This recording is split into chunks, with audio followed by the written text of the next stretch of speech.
Hi friends, welcome back to my YouTube channel SS creations. ಎಲ್ರಿಗೂ ನಮಸ್ಕಾರ. ಇವತ್ತು ನಾನು ತೋರಿಸ್ತಿರೋ ರೆಸಿಪಿ ಬಂದು ರಾಗಿ ಸರೆ ಅಥವಾ ರಾಗಿ ಮಾಲ್ಟ್ ಅಂತಲೇ ಹೇಳ್ಬೋದು. ಈ ರಾಗಿ ಮಾಲ್ಟನ್ನು 6 ತಿಂಗಳು ಮಕ್ಕಳಿಂದ ಹಿಡಿದ್ಬಿಟ್ಟು ಎಂಥ ದೊಡ್ಡವ್ರು ಕೂಡ ತಿನ್ಬೋದು. ಇದು ಹೆಲ್ತಿಗೆ ತುಂಬ ಒಳ್ಳೆ ಬೆನಿಫಿಟ್ ಸಿಗುತ್ತೆ ಅಂತಲೇ ಹೇಳ್ಬೋದು. ಹಾಗೆ ಈ ರಾಗಿ ಮಾಲ್ಟ್ ವಿಡಿಯೋನ ಪೂರ್ತಿಯಾಗಿ ನೋಡಿ ಆಯಿತಾ. ನೀವು ಮನೇಲಿ ಒಂದು ಸಲ ಟ್ರೈ ಮಾಡಿ. ಇನ್ನೂ ಯಾರು ನನ್ನ ಚಾನಲ್ಗೆ ಸಬ್ಸ್ಕ್ರೈಬ್ ಆಗಿಲ್ಲ ದಯವಿಟ್ಟು ಸಬ್ಸ್ಕ್ರೈಬ್ ಆಗಿ. ಫಸ್ಟಿಗೆ ನಾನಿಲ್ಲಿ ರಾಗಿ ಮಾಲ್ಟ್ ಮಾಡೋದಕ್ಕೆ ಎಲ್ಲ ಥರ ಕಾಳು, ಬೇಳೆ, ಹಾಗೆ ಅಕ್ಕಿ, ಗೋಧಿ, ರಾಗಿ ಎಲ್ಲದನ್ನು ನೀಟಾಗಿ ತೊಳೆದು ಒಂದಿನ ಬಿಸಿಲಲ್ಲಿ ಒಣಗಿಸಿಟ್ಟಿದ್ದೀನಿ. ಫಸ್ಟಿಗೆ ನಾವು ಒಂದು ಪ್ಯಾನಲ್ಲಿ ಒಂದು ಕಾಳುಗಳನ್ನ ನೀಟಾಗಿ ಹುರ್ಕೊಳ್ಬೇಕಾಗತ್ತೆ. ಕಾಳು ಅಂದರೆ ನಾನು ಏನೇನು ತೊಗೊಂಡಿದ್ದೀನಿ ಅಂದರೆ ತೊಗರಿಬೇಳೆ, ಉದ್ದಿನಬೇಳೆ, ಕಡಲೆಬೇಳೆ, ಹೆಸರು ಬೇಳೆ, ಹಾಗೆ ಹುಳ್ಳಿಕಾಳು ಇದಿಷ್ಟನ್ನು ಹಾಕ್ಬಿಟ್ಟು ನೀಟಾಗಿ ಹುರ್ಕೊಳ್ಬೇಕಾಗತ್ತೆ. ಅದು ಹುರಿದಿದ್ದು ಆದಮೇಲೆ ಗೋಧಿ ತೊಗೊಂಡಿದ್ದೀನಿ. ಗೋಧಿನೂ ಅಷ್ಟೇ ಕೆಂಪುಗಾಗಿ ಚಟಪಟ ಅಂತ ಸಿಡಿಯೋ ತನಕ ಹುರ್ಕೊಳ್ಬೇಕಾಗತ್ತೆ. ಅದಾದಮೇಲೆ ಅಕ್ಕಿನೂ ಅಷ್ಟೇ ಎಲ್ಲದನ್ನು ಸಪ್ರೇಟಾಗಿ ಹುರ್ಕೊಳ್ಬೇಕು. ನೀವು ಎಲ್ಲ ಮಿಕ್ಸ್ ಮಾಡಿ ಹುರ್ಕೊಂಡ್ರೆ ಅದು ನೀಟಾಗಿ ಎಲ್ಲ ಕಾಳುಗಳು ಹುರಿಯೋದಕ್ಕೆ ಕಷ್ಟ ಆಗುತ್ತೆ. ಹಾಗಾಗಿ ಎಲ್ಲದನ್ನು ಸಪ್ರೇಟಾಗಿ ನಿಧಾನ ಉರಿಯಲ್ಲೇ ಹುರ್ಕೊಳ್ಬೇಕಾಗತ್ತೆ. ಅದಿಷ್ಟು ಹುರಿದಿದ್ದಾದಮೇಲೆ 1 ಬೌಲಷ್ಟು ರಾಗಿ ತೊಗೊಂಡಿದ್ದೀನಿ. ಆ ರಾಗಿನೂ ಅಷ್ಟೇ ಕೆಂಪುಗಾಗೋ ತನಕ ನೀಟಾಗಿ ಹುರ್ಕೊಳ್ಬೇಕಾಗತ್ತೆ.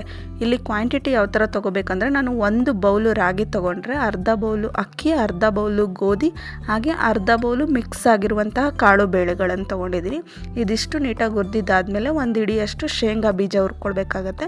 ಶೇಂಗಾನೂ ಅಷ್ಟೇ ಕೆಂಪುಗಾಗೋ ತನಕ ಹುರ್ಕೊಳ್ಬೇಕು. ಅದಾದಮೇಲೆ ಗೋಡಂಬಿ ಮತ್ತು ಬಾದಾಮಿ ತೊಗೊಳ್ಬೇಕು. ಗೋಡಂಬಿ ಬಾದಾಮಿ ನೋಡ್ಕೊಳ್ಳಿ, ಕ್ವಾಂಟಿಟಿ ನಿಮಗೆ ಬೇಕು ಅನಿಸಿದ್ರೆ ಜಾಸ್ತಿ ಹಾಕ್ಕೊಳ್ಬೋದು, ಇಲ್ಲ ಅಂದರೆ ಕಮ್ಮಿ ಹಾಕ್ಕೊಳ್ಬೋದು. ಆದಷ್ಟು ಚಿಕ್ಕ ಮಕ್ಳಿಗೆ ತಿನ್ನಿಸೋದ್ರಿಂದ ಎಲ್ಲದನ್ನು ಮೀಡಿಯಮ್ಮಾಗೆ ಹಾಕಿ, ಯಾವುದನ್ನೇ ಆಗಲಿ ಜಾಸ್ತಿ ಕಮ್ಮಿ ಹಾಕೋಕ್ಕೆ ಹೋಗಬೇಡಿ, ಎಲ್ಲದನ್ನು ಮೀಡಿಯಮ್ ಕ್ವಾಂಟಿಟಿಯಲ್ಲೇ ಹಾಕಿ. ಇದಿಷ್ಟು ಹಾಕಿದ ಆದಮೇಲೆ ಇವಾಗ ನಾವು ಕಾಳುಮೆಣಸು, ಚಕ್ಕೆ, ಲವಂಗ, ಏಲಕ್ಕಿ, ಬಜೆ, ಸೋಂಪು, ಅಜ್ವಾನ ಇದಿಷ್ಟು ಹಾಕಿ ನೀಟಾಗಿ ಹುರ್ಕೊಳ್ಬೇಕಾಗತ್ತೆ. ಇದನ್ನೆಲ್ಲ ನೀವು ಗ್ಯಾಸ್ ಆಫ್ ಮಾಡೇ ಹುರ್ಕೊಳ್ಳಿ, ಯಾಕೆಂದರೆ ಪ್ಯಾನ್ ಆಲ್ರೆಡಿ ಬಿಸಿ ಇರುತ್ತಲ್ಲ, ಅದನ್ನೇನು ತುಂಬ ಉರಿಯೋದೇನು ಬೇಡ, ಸ್ವಲ್ಪ ಬೆಚ್ಚಗಾದರೆ ಸಾಕು. ಮೇನಾಗಿ ಬಜೆ, ಸೋಂಪು ಮತ್ತು ಅಜ್ವಾನ ಇದಿಷ್ಟನ್ನು ಹಾಕಲೇಬೇಕು, ಯಾಕೆಂದರೆ 6 ತಿಂಗಳು ಮಕ್ಕಳು ಎದ್ದೆಲ್ಲ ಓಡಾಡೋದಿಲ್ಲ. ಸೊ ಹಾಗಾಗಿ ಆ ಮಕ್ಕಳಿಗೆ ಜೀರ್ಣಶಕ್ತಿ ಅಷ್ಟೊಂದು ಇರೋದಿಲ್ಲ. ಹಾಗಾಗಿ ನಾವು ಈ ಬಜೆ, ಸೋಂಪು, ಅಜ್ವಾನ ಇದು 3ನ್ನ ಹಾಕಲೇಬೇಕಾಗತ್ತೆ. ಇದು ಮಕ್ಕಳಿಗೆ ತುಂಬಾ ಒಳ್ಳೆಯದು, ಹೆಲ್ತಿಗೆ ತುಂಬ ಒಳ್ಳೆ ಬೆನಿಫಿಟ್ ಸಿಗುತ್ತೆ.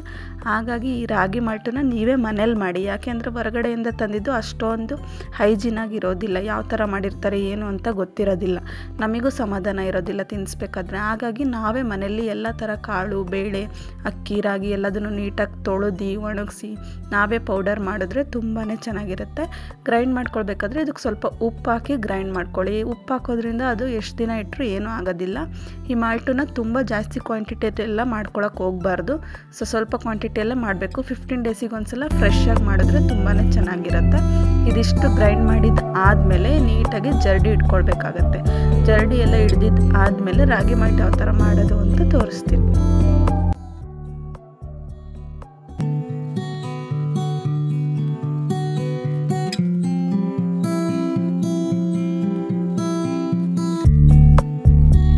ರಾಗಿ ಮಾಲ್ಟ್ ಪೌಡರ್ ರೆಡಿ ಆಯಿತು. ಇವಾಗ ಮಾಲ್ಟ್ ಯಾವ ಥರ ಮಾಡೋದು ಅಂತ ತೋರಿಸ್ತಾ ಇದ್ದೀನಿ. ಫಸ್ಟು ಒಂದು ಬೌಲಿಗೆ ಸ್ವಲ್ಪ ನೀರು ಮತ್ತು ಹಾಲು ಮಿಕ್ಸ್ ಮಾಡಿ ಹಾಕ್ಕೊಳ್ಬೇಕಾಗತ್ತೆ.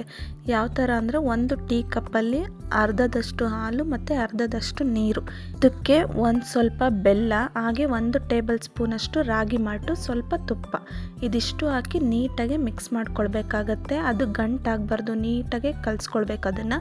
ಅದು ಆದಮೇಲೆ ಗ್ಯಾಸ್ ಮೇಲೆ ಇಟ್ಟು ನಾವು ಕುದಿಸ್ಕೊಳ್ಬೇಕಾಗತ್ತೆ. ಫಸ್ಟೇ ನಾವು ಗ್ಯಾಸ್ ಮೇಲೆ ಹಿಟ್ಟನ್ನು ಹಾಕೋದ್ರಿಂದ ಗಂಟಾಗೋ ಚಾನ್ಸಸ್ ಇರುತ್ತೆ. ಅದಕ್ಕೋಸ್ಕರ ಏನು ಮಾಡಬೇಕು, ಫಸ್ಟೇ ನೀಟಾಗಿ ಗಂಟನ್ನೆಲ್ಲ ಹೊಡ್ಕೊಂಡು ಆಮೇಲೆ ಒಲೆ ಮೇಲೆ ಇಟ್ಟು ನೀಟಾಗಿ ಮಿಕ್ಸ್ ಮಾಡ್ಕೊಳ್ಬೇಕು. ಮಿಕ್ಸ್ ಮಾಡ್ಕೊಳ್ಬೇಕಾದ್ರೆ ನೋಡ್ಕೊಳ್ಳಿ, ನೀರು ಬೇಕು ಅಂದರೆ ಇನ್ನೊಂದು ಸ್ವಲ್ಪ ನೀರನ್ನು ಹಾಕ್ಕೊಳ್ಳಿ. ಅದಿಷ್ಟು ಹಾಕಿ ನೀಟಾಗಿ ಕುದಿಸ್ಕೊಳ್ಬೇಕಾಗತ್ತೆ. ಆದಮೇಲೆ ನಿಮಗೆ ಗೊತ್ತಾಗುತ್ತೆ ಅದು ತುಂಬ ಗಟ್ಟಿಗೂ ಆಗಿರಬಾರ್ದು, ತುಂಬ ತೆಳುಗೂ ಆಗಿರಬಾರ್ದು, ಮೀಡಿಯಮ್ ಅದಕ್ಕೆ ಮಾಡ್ಕೊಳ್ಬೇಕಾಗತ್ತೆ.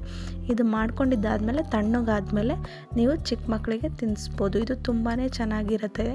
ಚಿಕ್ಕ ಮಕ್ಕಳಿಗೆ, ದೊಡ್ಡವರಿಗೆ, ಎಲ್ರಿಗೂ ಹೆಲ್ತಿಗೆ ಒಳ್ಳೆ ಬೆನಿಫಿಟ್ ಸಿಗುತ್ತೆ. ಈ ವಿಡಿಯೋ ಇಷ್ಟ ಆಗಿದ್ರೆ ಲೈಕ್ ಮಾಡಿ, ಹಾಗೆ ನನ್ನ ಚಾನಲ್ಗೆ ಸಬ್ಸ್ಕ್ರೈಬ್ ಮಾಡಿ. Thank you for watching SS creations.